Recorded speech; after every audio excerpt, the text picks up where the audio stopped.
Hey guys, welcome to the new episode of the Andy Social Podcast. And once you're done here, make sure to head over to Goat King Riders Club, where we never let grammar get in the way of a good story. Good yarn. Yarn? Story? Fuck, doesn't matter, does it? Well, it does when we're doing the promo for it. Oh well, that's what they're getting. Also, come and check us out on YouTube for full video versions. Enjoy this show.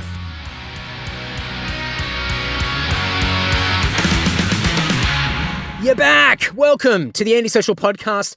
And you know what I'm going to say. Before we kick into this week's episode, come and join me on Patreon. Patreon.com/Andy Dowling. It's a great way to support this podcast, and support starts from only $1 a month. If you want to pay a little bit more, you get access to an exclusive Patreon podcast that comes out every Tuesday morning at 6 a.m. Lots of fun, lots of dumb stuff, and it's a massive way to contribute to the reoccurring costs of running a podcast, hosting and editing, gear, etc. And the more that you guys get behind and support it, the less stress I'm going to have of having a podcast that costs money.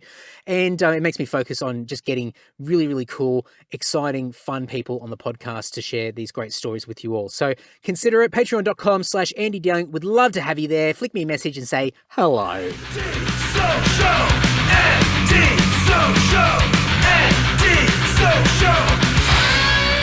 Ahoy! Episode 250. 250. We made it. My God. Is this a milestone number in podcasting? I don't know. But I'm making it a milestone, and I've got a milestone guest. Who is it? Well, you know who it is because you clicked on the episode. It's Shane Heal, NBL Australian basketball legend. A bucket list guest for me. I've had Shane on my list of guests to have on the podcast right from day dot 5 years ago when I started this podcast. And to be honest, in the early days, I was a little bit intimidated to reach out to Shane. But here we are, episode 250. He is an iconic name in Australian sports. Pretty much every Australian will know who Shane Heal is, even if they're not a basketball fan. And for any of my overseas listeners, you may know the name. If not, you're soon going to know who he is. He is just an iconic name in Australian sports. 15 years in the NBL. He's a 4-time Australian Olympian. He was Rookie of the Year back in 1988 for the Brisbane Bullets. NBL champion in 2003 for the Sydney Kings. He played for a whole bunch of different NBL teams. He did 2 stints in the NBA, played for the Minnesota Timberwolves in the late 90s, and also did a small stint with the San Antonio Spurs, playing alongside Tim Duncan and Tony Parker, and played underneath Greg Popovich, iconic players in the NBA and people in the NBA. He's had an amazing career. Since all that, he's gone off and started businesses. He's an entrepreneur. He's got his basketball show, thebasketballshow.com.au. Go and check that out.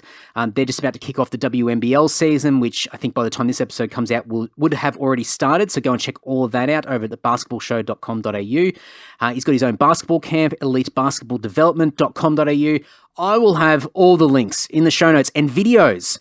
I'm talking about lots of stories. We're going to talk about a bunch of stories in this podcast. There are videos on YouTube. I'm going to dump them in the show notes. I'm just, as you can tell, I'm pumped. This is one of these surreal guests from my childhood that I'd just be pinching myself, from years gone by, just knowing, one day I'm going to be talking to Shane Heal, and here we are, a little bit of a fanboy moment. But enough crapping on from me. Please enjoy this great chat with the legend himself, Shane Heal. I saw that you retweeted a picture a couple of days ago of Stephen Marbury and Kevin Garnett, and you made a quick comment just saying, great mates, but geez, they used to argue a lot, something along those lines.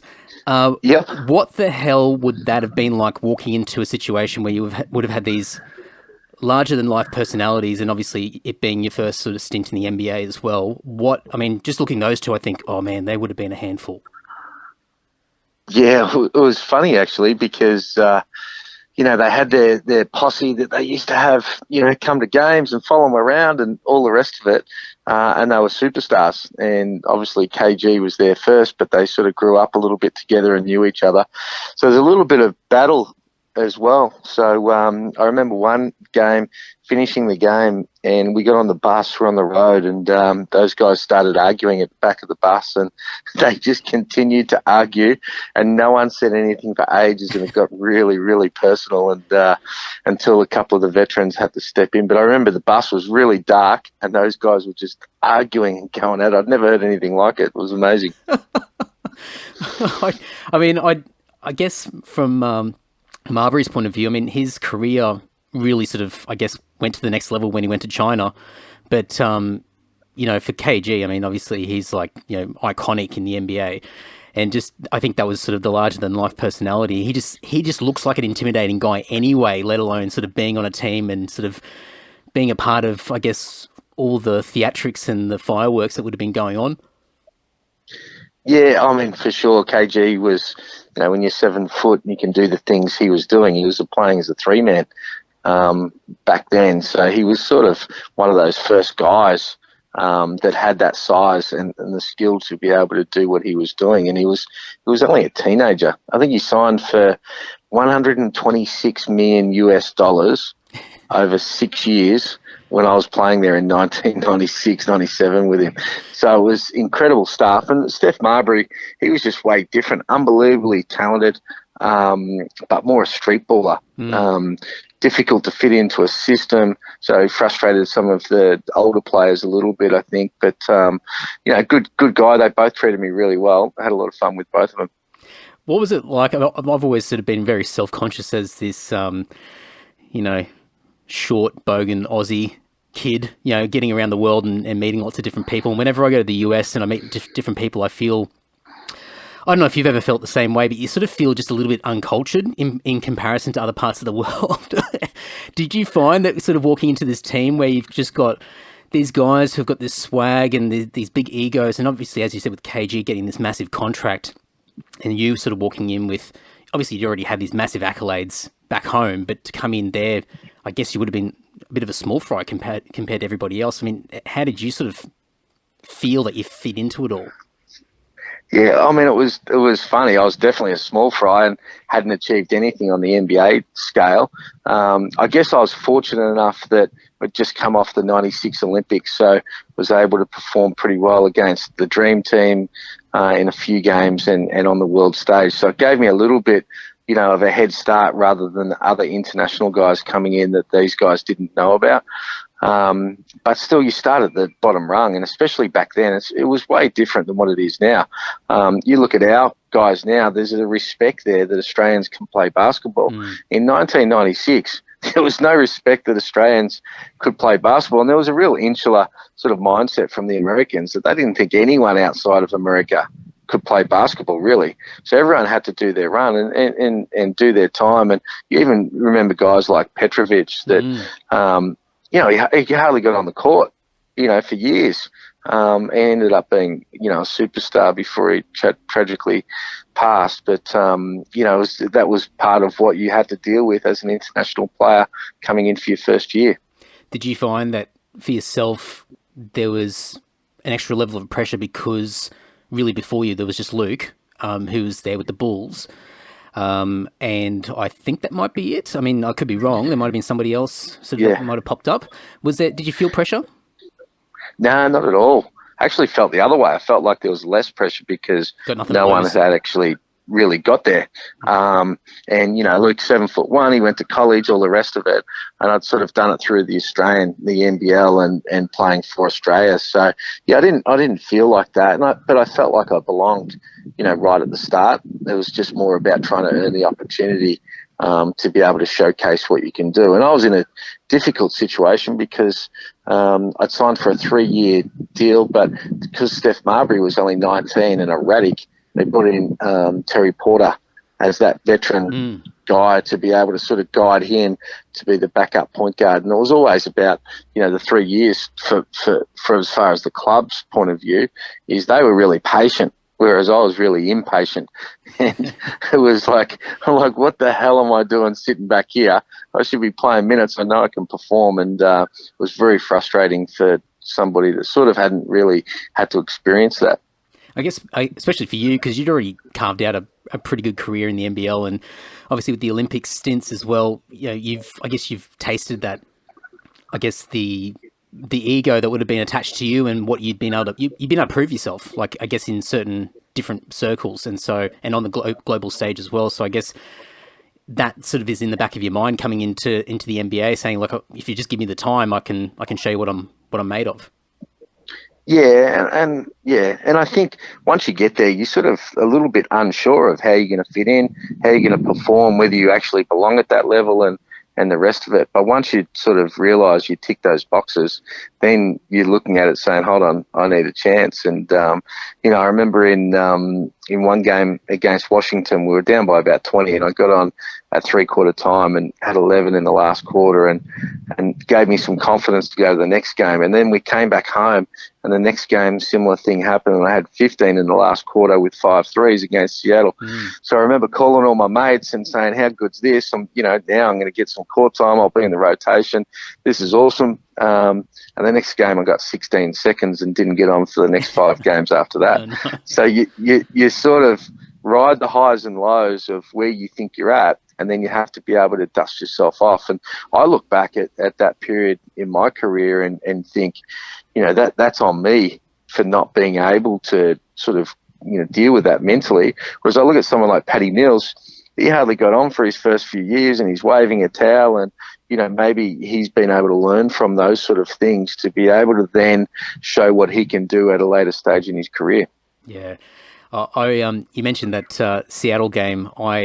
Where I was at the time, I was a young guy living up in Rockhampton, of all places, and obsessed with basketball, like a lot of kids sort of around that sort of mid to late 90s. And I just remember watching, it must have been like an NBA countdown or something like that, because I don't think we got the full game. Because if we did, we got like one game a week, as you probably would have remembered, late at night, Ed, in Australia. And I just remember watching one of those countdowns, and they showed the highlights of you hitting those threes in that last quarter against Seattle. And I just remember going out the back with this wooden backboard, shitty little, you know, basketball hoop, throwing these over-exaggerated threes over the back of my head like Shane Hill, trying to drain these threes, thinking, oh, I can do this. I can do it. I'm this tiny little fat white kid who could do the same thing. And I think, you know, for yourself, sort of, I think even though you weren't there for a long period of time, and not as long as you were envisioning, no doubt that opened up a lot of minds for other people to go, fuck, I think, you know, there's a chance for a lot of others out there in Australia to be able to do the same thing. It's funny, actually. You bring up a good memory playing in Rockhampton. What a court that was. I love that stadium at Rockhampton. Yeah. But it's amazing how many people sort of come up to me and say that that's what they used to do as a kid, and exaggerate the shot over their head and all the rest of it. So it's always a nice memory and something nice to hear. Yeah, it's I actually didn't even think about it until a couple of days ago, and I was writing some notes out, and I started, you know, the usual go around on YouTube and have a look at different things, and reading a couple of articles, and I'm like, oh, that's right. I just got thrown back into this old memory, and I thought, oh, geez, you know, lots happened since then. But it's cool, and I think, you know, just to see obviously what that opened up, and you mentioned before, like, you know, at that time, I think, you know, players in the NBA, Americans, sort of just thought, well, the NBA is for Americans only, and anybody else that can get an opportunity to get their foot in the door, really, I mean, good luck, but, you know, really it's a showcase for us and us only. And these days, I mean, it's such an international game in that league alone, let alone, you know, how much influence it's had globally. I mean, and the amount of Australians that play in the NBA now and are legit, you know, making a footprint is incredible. Like, I would never have thought that back in the early 90s. No, for sure. And, you know, we know the Americans can be pretty arrogant, and it was certainly like that, you know, back in the day. But now we see some of the international stars, not just from Australia, but around the world, that dominate the NBA. And I think the NBA is better for it, and they know that they're better for it, and the different styles that come with it as well. But, you know, watching guys like Joe Ingles now start in the NBL and be able to work his way up to be a significant player, and play such a vital role for Utah has been really impressive. One of the things I read online, I think it was one of like a article about you reflecting on your time with the Olympics and obviously going into the NBA. And it was just one quick comment, and I made a note about it because I just wanted to find out a little bit more about, I guess, mentors or just even the journeymen who were playing in the NBA around the time that you were first in there. And there was a quick little tidbit in the story about Terry Porter and I think sort of breaking in rookies. And I think he sort of made a comment or tried to break you in as, you know, the traditional sort of rookie goes and picks up the bags. And I think you had a little bit of a stab back at him. Yeah. We actually, it was a bit more of a stab. He sort of went pretty hard at me carrying his bag and stuff. And, you know, I look back and I was probably a bit out of line because, you know, I told him I wasn't carrying his bags, and wherever he left the bag, it'd still be sitting there. And it's exactly what happened. I think I embarrassed him a little bit in front of all of the veterans, and then he'd sort of always come in and just jump in front of the tape line and things like that. But, you know, I was a bit stubborn as well and had a bit of pride. And, you know, he'd come in and jump in because what would happen is you'd line up and to get taped, and there might be 5 or 6 people in line, and so you'd wait for your turn, and Terry would just walk up and jump in front and say, no, mate, that's done. So I say, no worries, I'll just grab the tape and go and tape my own ankles, because Americans aren't used to taping their own ankles. Right. We've done it since we were a kid. Yeah. I feel like I can do it just as well. So just to shit everybody, I say, well, I'll do my own ankles, mate, whatever. You take it. Fuck, I don't care. And I'd go do it, and everyone's in shock, saying, you know how to tape your ankles? No, you can't do that. You can't do it like we can.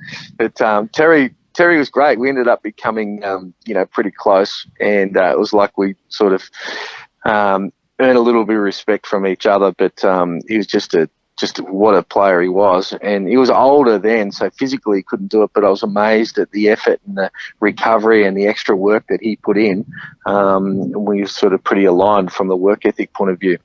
Well, I think it was him. I was looking at the roster from that year. I think it was him and Sam Mitchell who would have been the main journeymen who were sort of in that roster that year.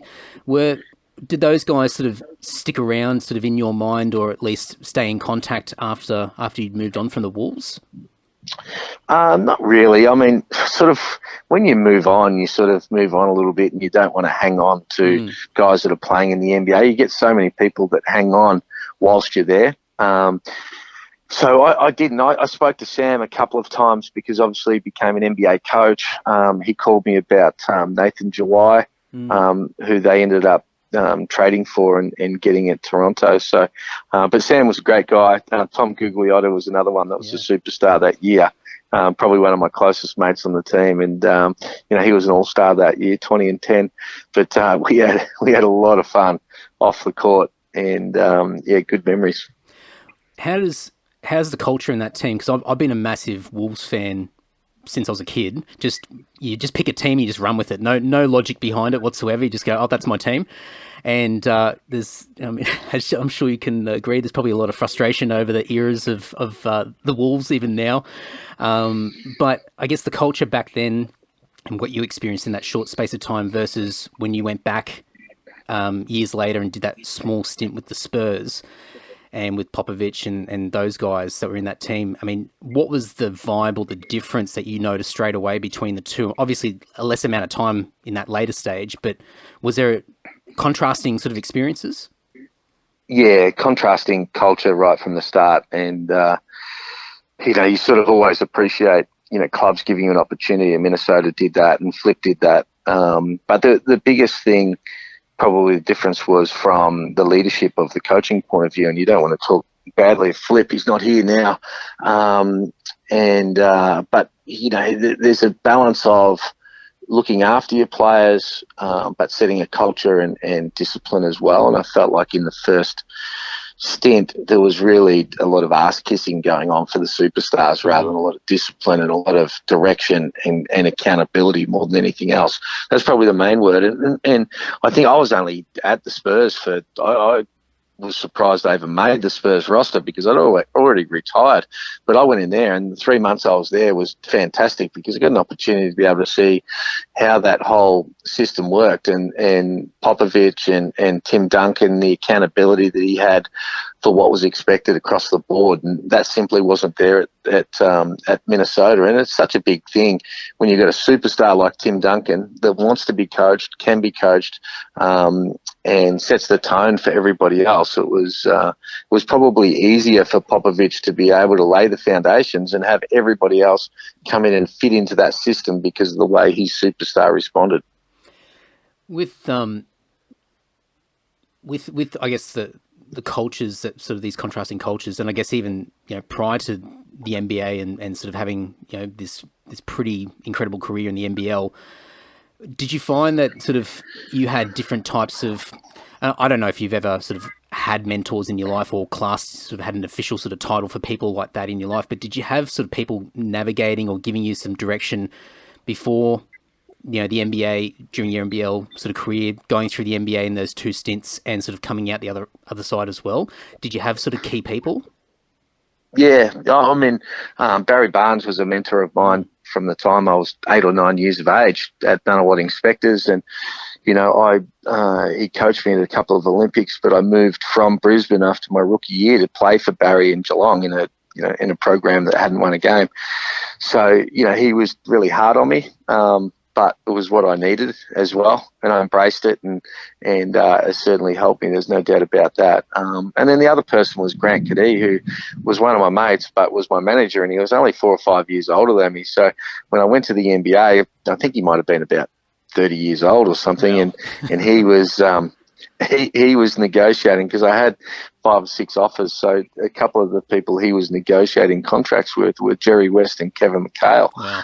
And he was an NBL agent, and all of a sudden he's doing deals with these guys. He's pinching himself, but you know, he was a great friend and a great mentor, and still is now somebody that I rely on and talk to often.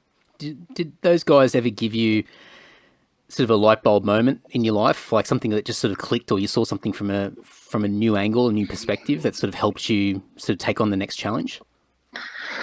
Oh, not necessarily, but I think along the way there would be a whole lot of things that you continue to learn and you change in what you do and make adjustments and then add different things to your game and all the rest of it. So not necessarily something I reflect on and say that was a light bulb moment, but you know, I think you've got to be open, you know, to mentoring and advice and all the rest of it. And I was so hungry to succeed at a young age that I was always looking at what I could do better and what I could take from other people's games and then go practice it and all the rest of it. And there was definitely, you know, because it was pretty wild as a teenager, that I needed, you know, the right people to be able to put me in the right situation.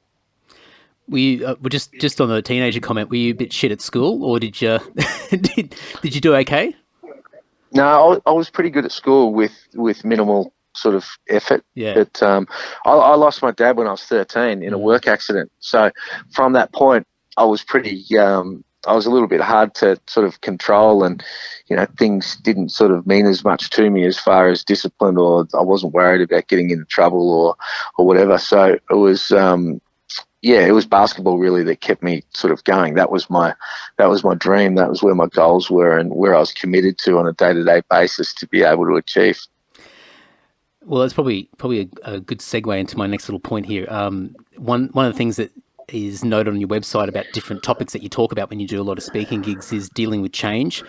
And it just like rang this bell for me, because this is a huge one where I think I struggle with it myself, but I've noticed a lot of other people struggle with it. And when I sort of look at holistically, like sort of your career and all the different things that you've done, I mean, you've worn so many different hats, you know, just, you know, being the player, you know, being the coach, you know, working in media now, you know, playing in different teams, different locations, different leagues altogether, like just having to change your identity along the way. And also outside of, you know, being in basketball in general, sort of going down this entrepreneurial path and building business and trying to find other ways to I guess better yourself.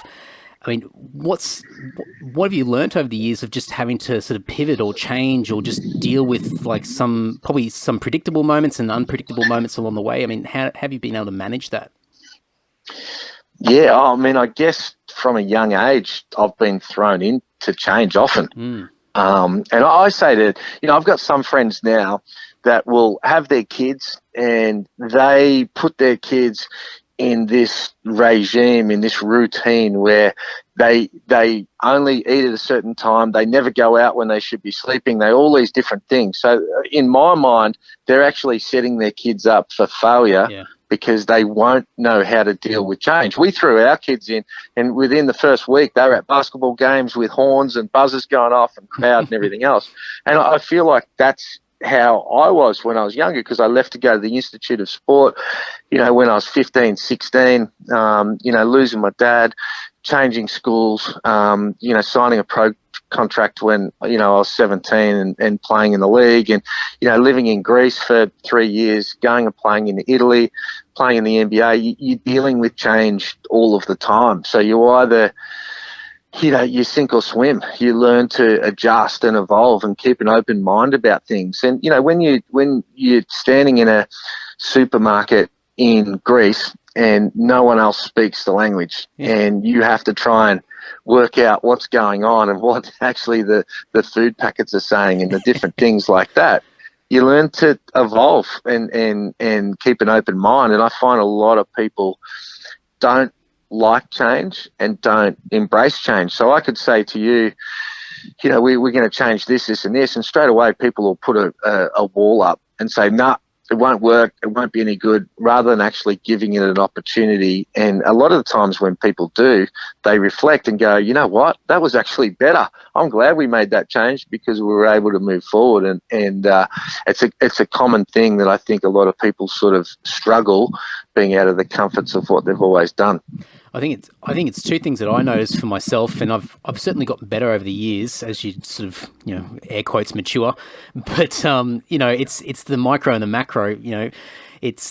Sometimes I think we focus on the outer circle, that circle of concern where you're sort of looking at your environment or other people or the what ifs and the things that haven't actually happened yet, and that stops you from doing things. And when change comes along, you focus on those areas that you don't actually have any influence over, instead of sort of looking inwards and going, well, how can I break this down and make it small and achievable, and just, make those first few steps and just walk in the right direction before sort of learning to run or whatever you're going to do after that.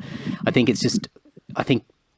because of structure, and as you said before, I mean, I certainly had that in my life where, not so much strict sort of upbringing, but, you have that sort of regiment sort of routine and things that are in place. And so when that routine's put out of whack, then you suddenly you feel a little bit in danger. And usually, the reactions aren't terribly great when it happens. But I think a lot of the time people focus on stuff that's hypothetical or things that aren't exactly in their control to begin with. And I think that's where people stop and usually sort of become the deer in headlights. Yeah, I agree with that. And I think the thing, I look back now and say, well, do I believe in the things that I believed in 5 years ago or 10 years ago and 15 years ago? And you make adjustments to what you think as you continue to learn. So you evolve and continue to make some sort of change as well. Not everything, but I think sometimes having an open mind and about able to evaluate different things, look at it a different way, is important for us to be able to evolve. What was the toughest learning curve for you, sort of going between these different stages throughout your life where, for instance, it could have been changing a team or changing a league or country, or even sort of going from playing to coaching or whatever it might be? I mean, was there one in particular that sort of really stands out as one where you really had to jump over what probably would have felt like a canyon? Well, probably the biggest one was when I retired, came out of retirement to play for the South Dragons, and they employed Mark Price, and 5 games into the season, they sacked Mark Price and offered me the player coaching role. That was the toughest because, when you go from being a teammate to actually then overlooking, 18, 20 people in a squad and roles and everything else, everything sort of changes. So that was difficult, and a lot of adjustments that I had to make and learning along the way of, how to succeed. And we were lucky enough in the first year to really turn things around and have a great year and have a lot of success. But, the following year was the opposite, injuries and, couldn't recruit, didn't have the budgets and things like that. So you deal with failure at the same time. And in a short period of time, you go from being unbelievably successful to, a really disappointing year and failing for that year. Was that a struggle for your own ego or confidence to think, maybe I just fluked that first stint and maybe I'm not as good as what I thought I was? Was there any of that sort of self-talk, or was it just more of you had a bigger picture in mind already? Yeah, I mean, you have to have an ego to be able to succeed. But I've always, been able to deal with setbacks at the same time and take those setbacks and understand the process. So, a lot of people say, back to the drawing board, like when you lose a game or have a bad season. Whereas for me, it's not about that. If you've got the process in place and you understand the boxes that need to be ticked, then I think it's about looking at the things of where it went wrong. And then you're making small adjustments to the process rather than, trying to change everything. There's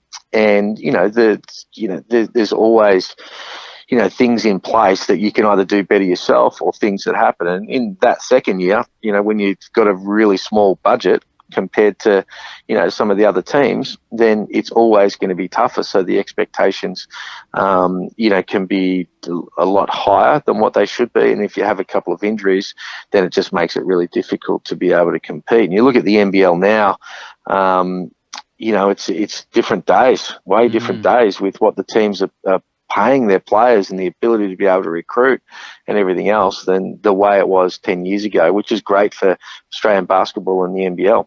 Yeah, definitely. That previous year when you got the opportunity to sort of transition or do a dual role as a player coach, did you already have sort of coaching as a path ahead at some stage in the future? Had you already planted seeds with people to say, hey, eventually I'm going to be looking into this coaching space, or was it more of a case of falling into it?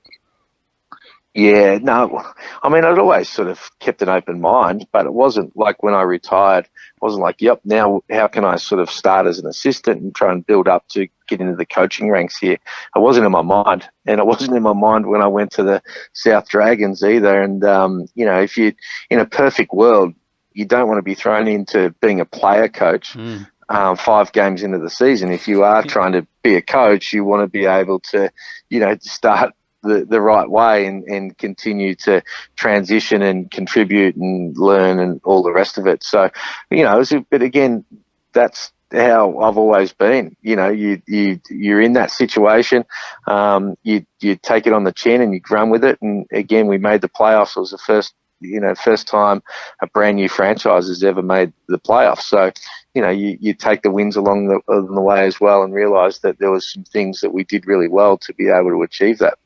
Did you have any challenges with your teammates going through that transition and having sort of that dual role where I see this in other parts of my life where you might have a peer and you're on the same playing field, but then suddenly somebody gets an opportunity to sort of start leading or becoming that coach or becoming that manager or something like that. And so the relationship changes, that dynamic changes. Did you have any sort of resistance or friction between your teammates? No, I was really lucky. I had a good group of guys, tried to give them ownership of the team and turn them into leaders, with me being able to overlook that as the coach as well. And, guys like Joe Ingles, he was only a teenager. He's still a mate today that we speak to, regularly, try and mentor him. And you're trying to help those guys become the best players they can. And that was one of probably the strengths that I had to be able to do that. So I was pretty lucky, really.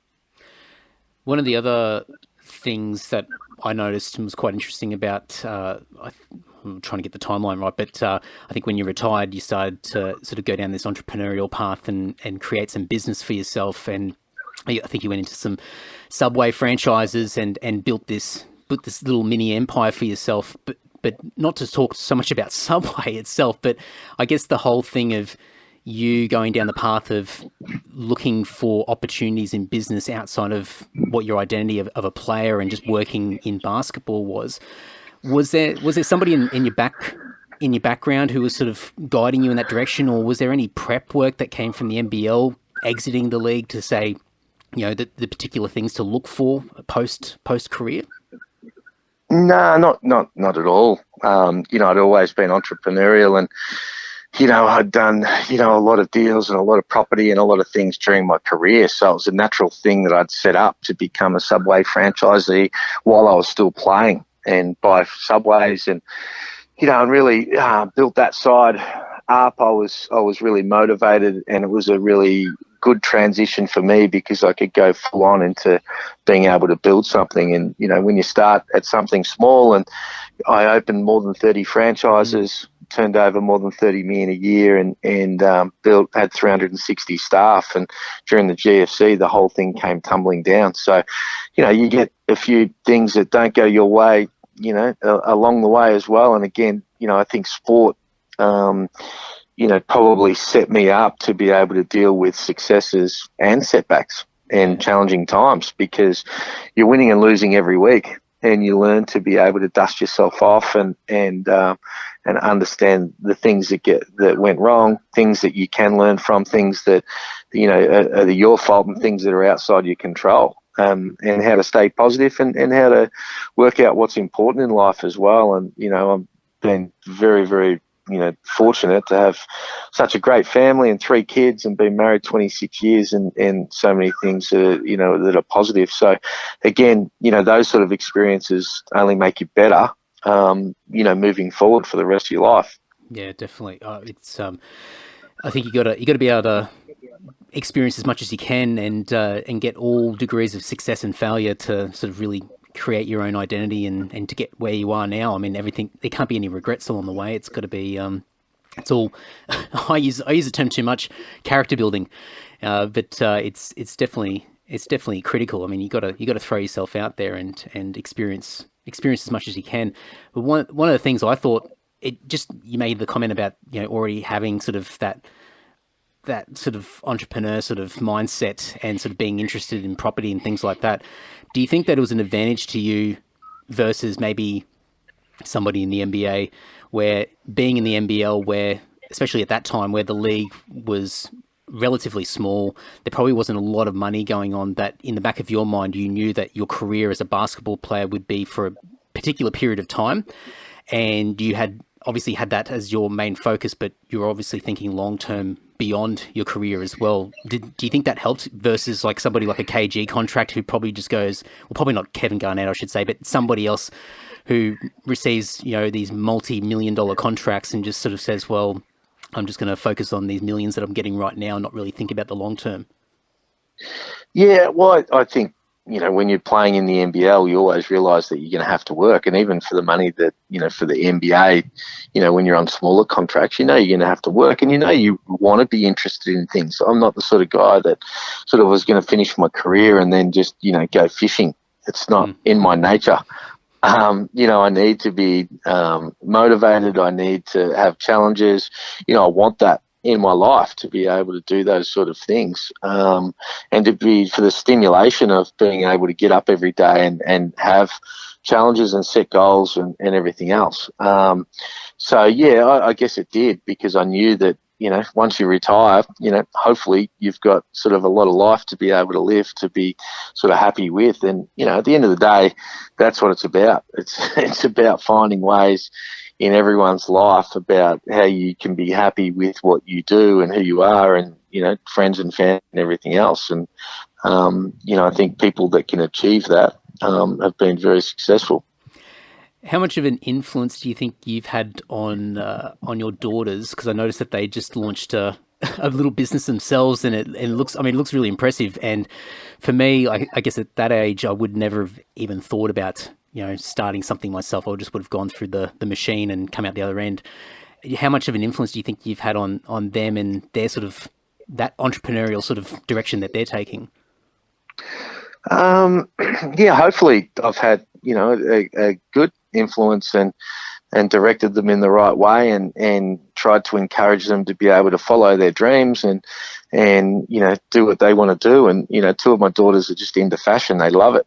and have worked in the industry and are studying the industry and everything else. So it's like, well, if you want to do it, back yourself and go through that process. And, and they've done it all themselves. And we have think tanks and ideas around the, kitchen table and all the rest of it. But it's they've been able to do it. And, they start small and be able to grow it. And, but with anything, if, kids find their passion, anyone finds their passion, and they're doing things that they love doing, then, it's a really positive step in their own life to being happy. So, I couldn't be happier with, all of my kids and where they're at and what they're doing and the way they think and the people they are.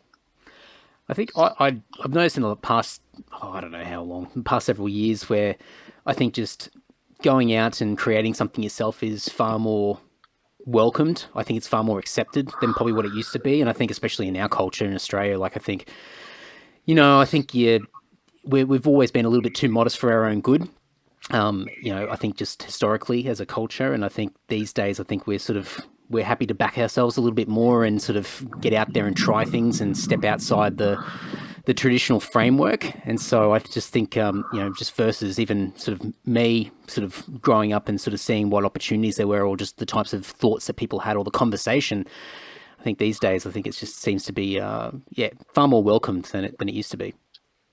Well, and accessible to be able to do those things than what it was in the past. I think it's great. You see so many, new ideas and things that evolve and all the rest of it, from, me being 50 and the way we grew up and trying to explain to my kids the way it was. Opportunities are plenty right now, and people that want to back themselves and have a go. And it's not about, backing yourself saying, I'm going to do this, because I'm going to make $100 million out of it. That's backing yourself because, you've got a passion to be able to do something and provide a service and products and things that other people can enjoy their taste and things as well. And I think that goes across the board with people being able to, have a crack.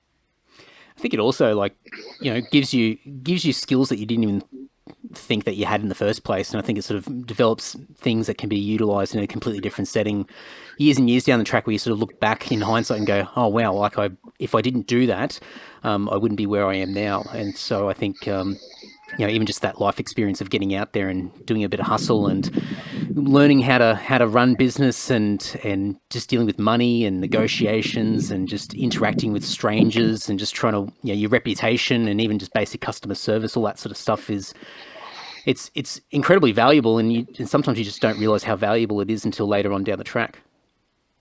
Yeah, no doubt. And just makes you a little bit more worldly of different experiences that you're fortunate enough to be able to embrace and go with. Yeah, absolutely.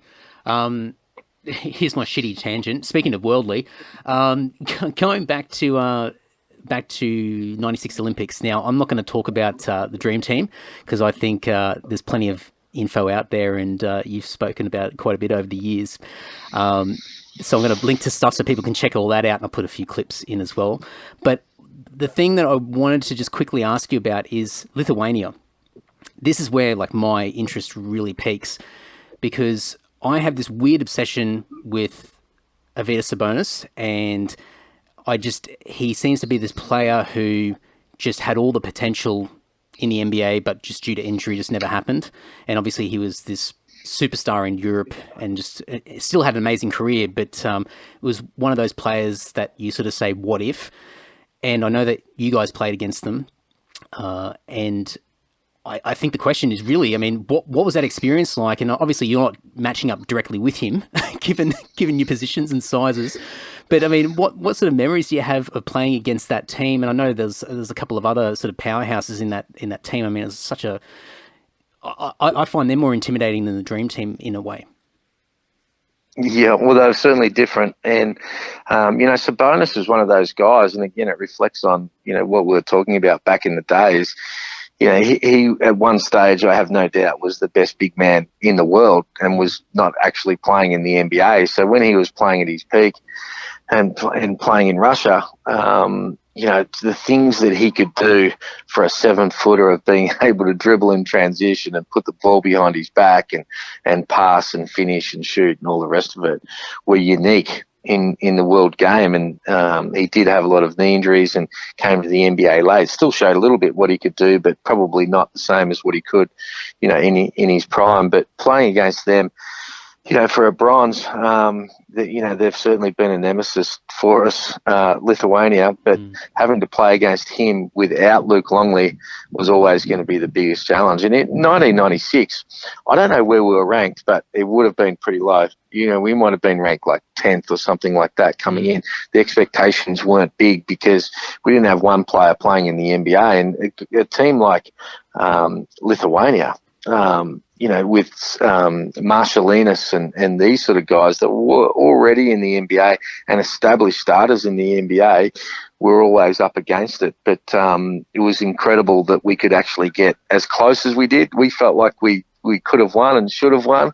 But that was the spirit of the Boomers team at that point, is that we would just fight against whoever was put in front of us. And in that tournament, we beat teams that we'd never, ever beaten before in the history of Australian basketball. And so it was pretty bittersweet to be able to get to that stage, but just, stub our toe at the end. It blows my mind just sort of thinking back, for me as a kid, watching a lot of this happening at the time. And for me, sort of my memories is that was sort of the pinnacle of Australian basketball. I mean, obviously, what the league is these days, it's incredibly massive in comparison to what it used to be. But I think as far as those characters, and I've crapped on about this quite a bit on the podcast over the years, but I think the NBL, at least, and maybe it's more nostalgic for me just because of the age that I was, but I think the NBL had these larger-than-life characters, and even going into the Olympics, and as you said, like there's no one in the team who's playing in the NBA, and so on a global stage, very underrated, the underdogs, etc. But I think for a bunch of Aussies back home who have become obsessed with the NBL and the NBA, pretty much that entire Boomers squad were all superstars for a lot of us. I mean, you guys are all household names for us, and we were just amazed that, oh my God, here's these big names coming onto the global stage and get to sort of duke it out with the Dream Team and all these other guys. And it blows my mind to think, I guess, the different perspectives, because for you guys going in there, you could be classed as nobodies compared to your Barclays and Paytons and all those guys, So it's just interesting to see sort of through the different lenses where a lot of us back home were sort of just going, oh my God, it's Heel and Gaze and Bradkey and the likes who are all just sort of suiting up and going to war. Well, and I think the thing is that a lot of Australians really didn't know, say, the best Croatian players and a lot of the best Lithuanian players and the people around the world that were absolutely superstars. So we were fighting out of our weight class, but we were able to compete, and to get to the top four was just incredible. And, whilst I played in Greece, the Greeks would always look at me and they'd say, Malaka, how is Australia in the top four? How, Malaka? Australia. And that's how they would look at us. So Australia, top four, and the Greeks and the Spanish and the Turkish and all these different countries that had so much history and so many people in their countries and that played basketball, and here we were in the top four. And it's amazing though, because that's the way it works, because in 2000 we make the top four. We got smashed in the top four, but Australia looked at that as a massive failure. Barry Barnes loses his job, never coaches Australia again.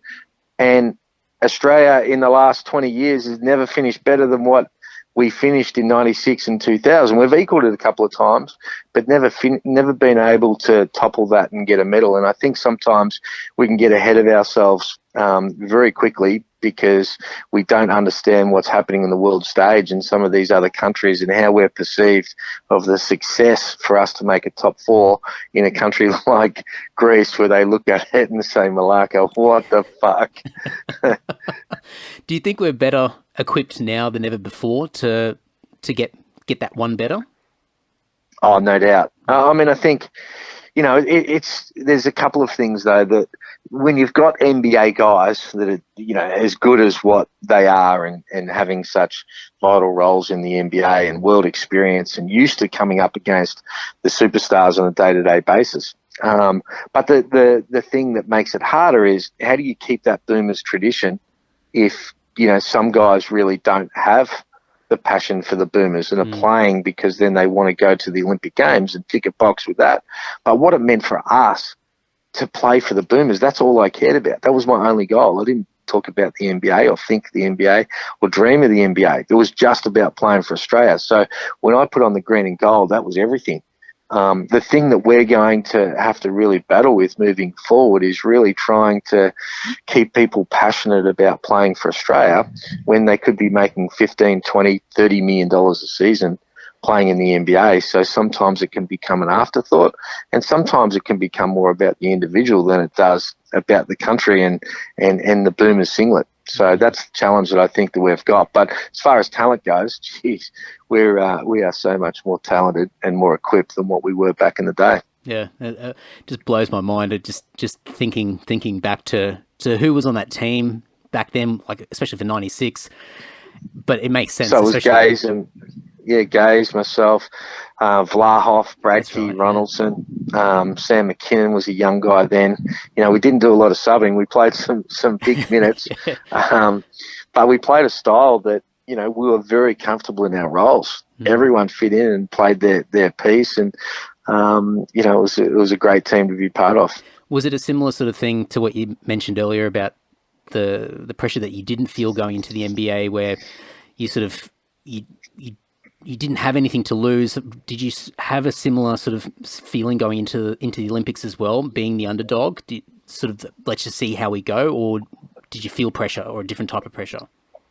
Well, I've never felt pressure to perform. I've always felt like I am the underdog.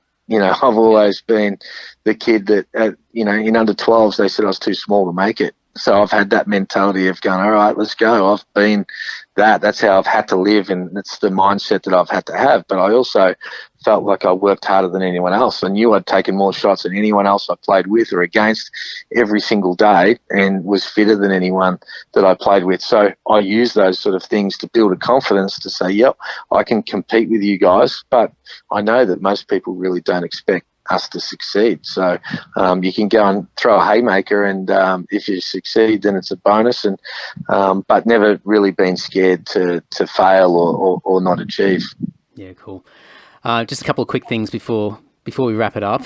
From your era in the NBL and the stints that you had in the NBL, who comes to mind first, if anybody, where you sort of think, if only, in the context of them getting a chance in the NBA? Was there ever a player that you played with, either alongside in a team or against, where if only they had an opportunity to strut their stuff on the NBA stage, that they would have done really well?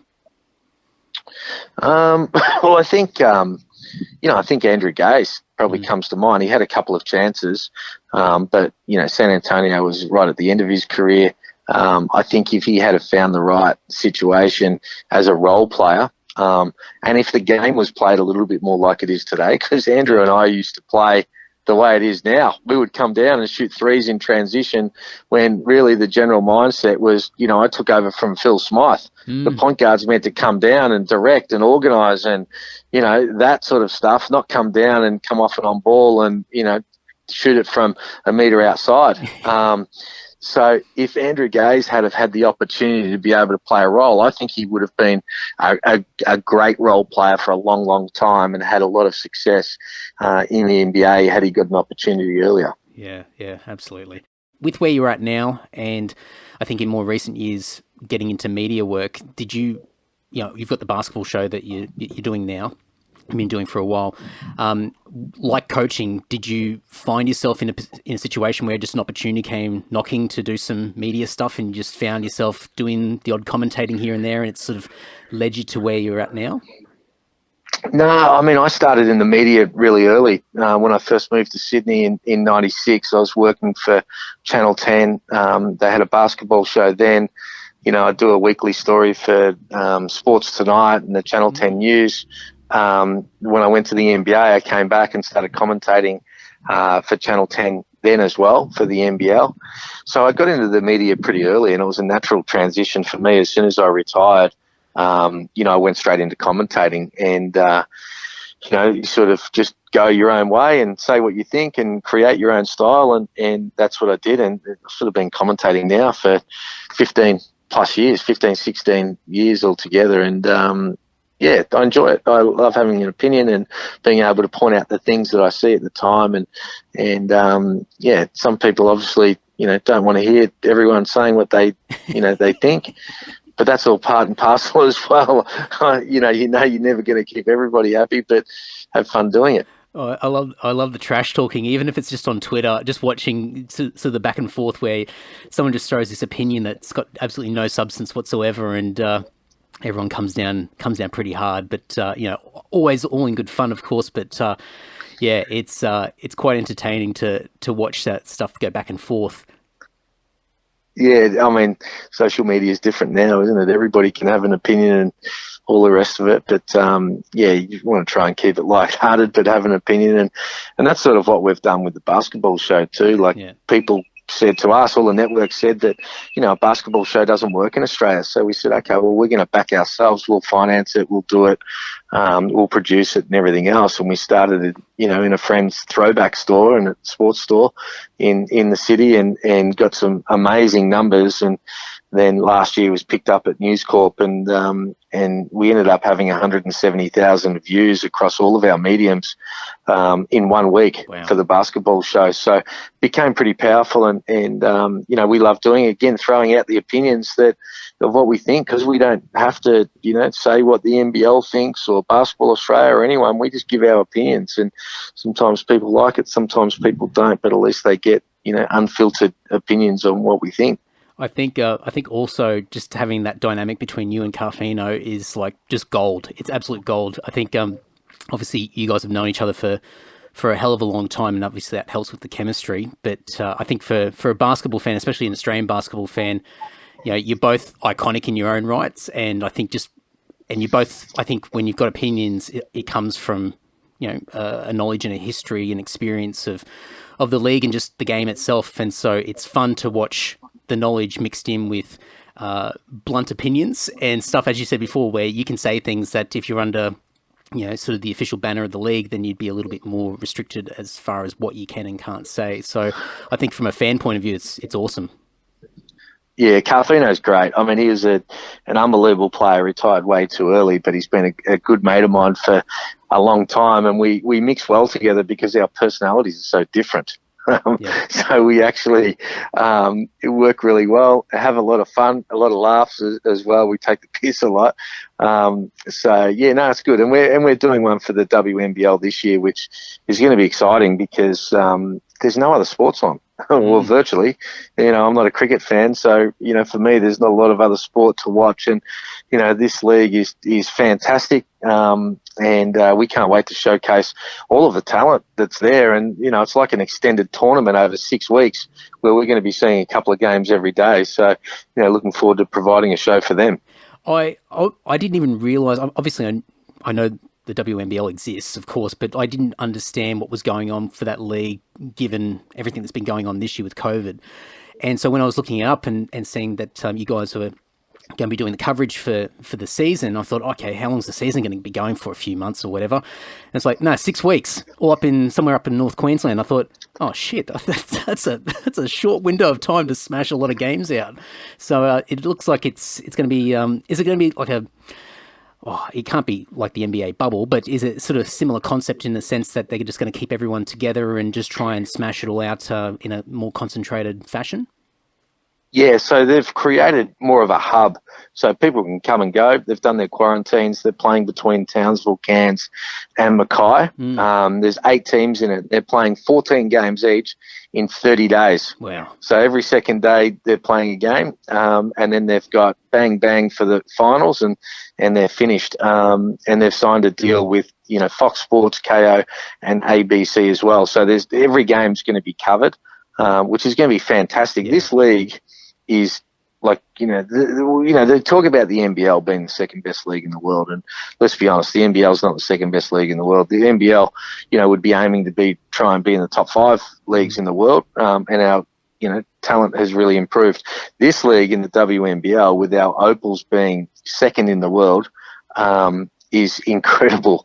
It really is. So I think what will end up happening is people will have nothing to watch, and then all of a sudden they'll see, a women's basketball game. They'll tune in and go, you know what, that was actually better than what I thought.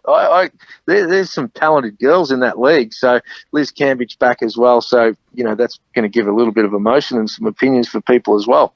I think it's exciting, especially having so many games in such a short space of time as well, because the players are going to be tested, more so than probably they have in a long time. And that's going to bring out all these different storylines and challenges and drama along the way, because everyone's going to be, I guess, back against the wall in a way. They're going to be tested, in physically and mentally throughout this period. So it seems pretty cool.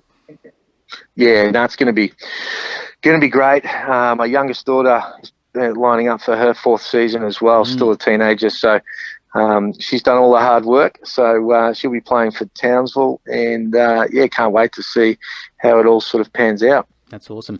Are you guys going up there, or are you going to do it out of Sydney?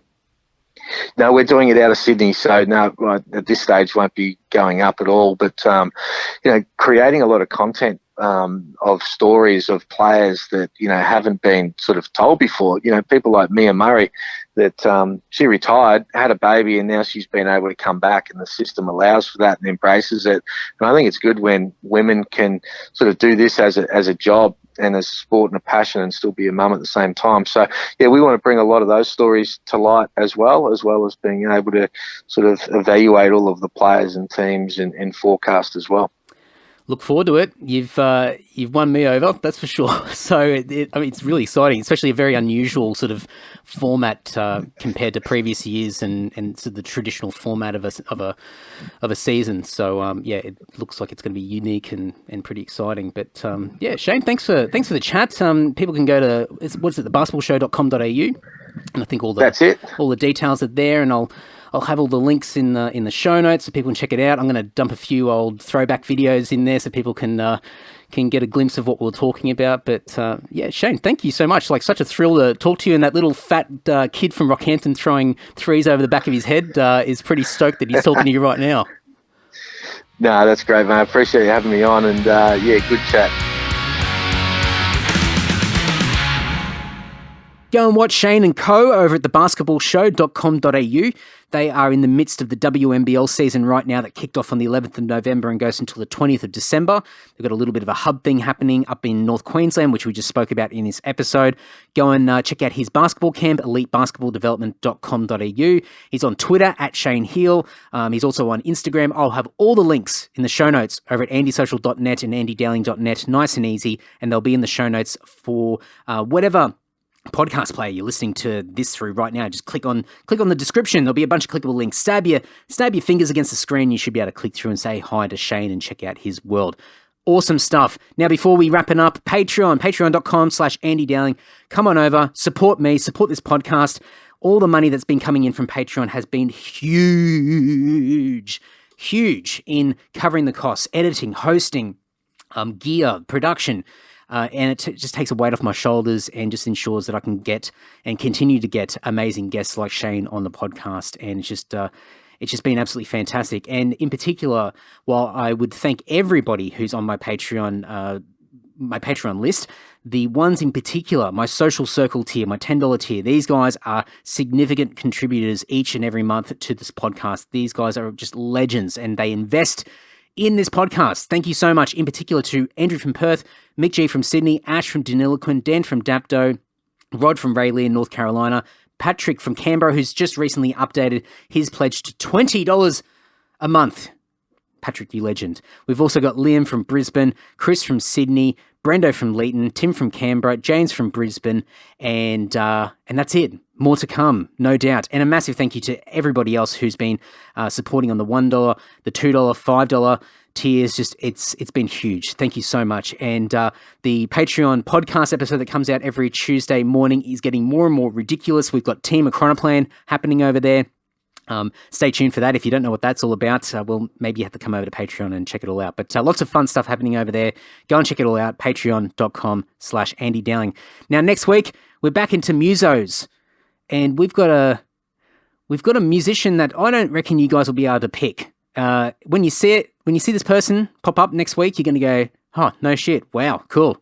So somebody from the Australian metal scene, somebody that hasn't done a lot of interviews, I don't think, and he's a bit out there.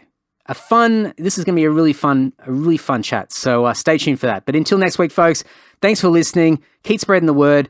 Like, share, subscribe, follow, fucking retweet, fucking comment, tag, share it with your mates, your mum, whatever. Just give me a bit of love. Love it. Thank you so much. Until next week, folks, take care and ta-ta.